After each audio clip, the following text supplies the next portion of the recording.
guess, mate, do you look at the scoreboard at the end and feel it doesn't truly reflect the effort the boys put into it? I mean, Lauderdale just ran over the toppers in the last quarter. It's experienced hard bodies. Boscott, Walsh, late, Gilby. So they're just too good in the end. So, I mean, we had for the first time in a long time we've been in the game into the last quarter against a quality side. So that's the positives we have to take out of it. What was it? Just the guys got worn down by some bigger bodies in the end? Do you think that's what? Yeah, I think so. I mean, obviously it hurts when you lose one of your midfielders in the first 5 minutes, Lukey Waters. So, and then Darley didn't play much after half time as well. So, it makes it tough when there's only 2 rotations. But there's no excuse. Like Lauderdale were just too good in the end. How are the boys feeling after that? Do they still feel as though that effort and everything you've built up for in the pre-season is sort of showing a few of the fruits? Yeah. Well, you've got to understand, mate. Like what are we really? 19 games into the future of the footy club, and what we said that first quarter was just an example of what we hope the footy club's going to be like in the years to come. So we just need to just keep working, keep getting in the gym, keep working hard at training, keep following what the coaches are putting in place, and we'll eventually get there. And Sammy, mate, so what's happening in the extent there? He got a bit of a gash over his eye, so sort of wouldn't stop bleeding, so it's just a bit niggly. So that's why I couldn't get him back on, because he would have had to come straight back off.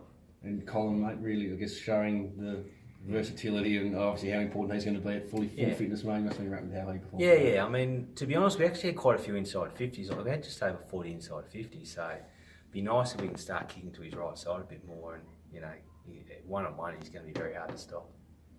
I thought Angus Norton and Thomas Reeves also showed a lot today. Spot on. I thought they were probably our best 2 players. And I suppose, Reever was in the academy squad and he's not in there at the moment, which I find disappointing for him. Gussie's another one. He's only 16 or 17, but he fully is bought into our program. So they're both good kids and they're both going to be very good players for the club.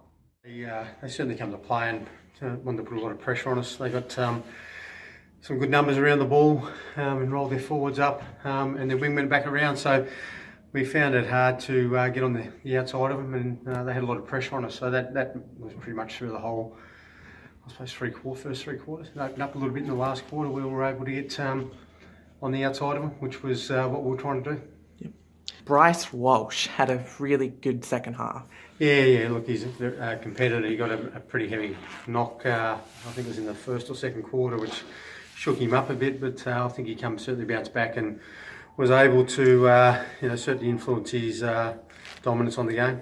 And Jacob Gilby had a pretty dominant second half as well. Yeah, Gilby's he's another good competitor where he got on the end of a few goals, which was really good. He's had a big pre-season, and I think it was good to see Sam Siggins come in. I think he had about 35 touches, which was outstanding for a 6'5" bloke playing in the middle, which was really good for us to give us a different avenue in there. And I thought Sam Burge also had a really good game today. Yeah, Sammy Burge is a great pickup. He's really tough and hard at the footy and strong over the footy, which I think he opened up quite a few goals in the second half. Took a few guys a little bit of time to get into it. Thor was a little bit quiet earlier, then made a really big impact in the last quarter, which we certainly wanted him to do. Took a fantastic mark, which might go into the mark of the year already. So, yeah, look, there was a few guys that were up and down, but look, overall I thought the boys were really good.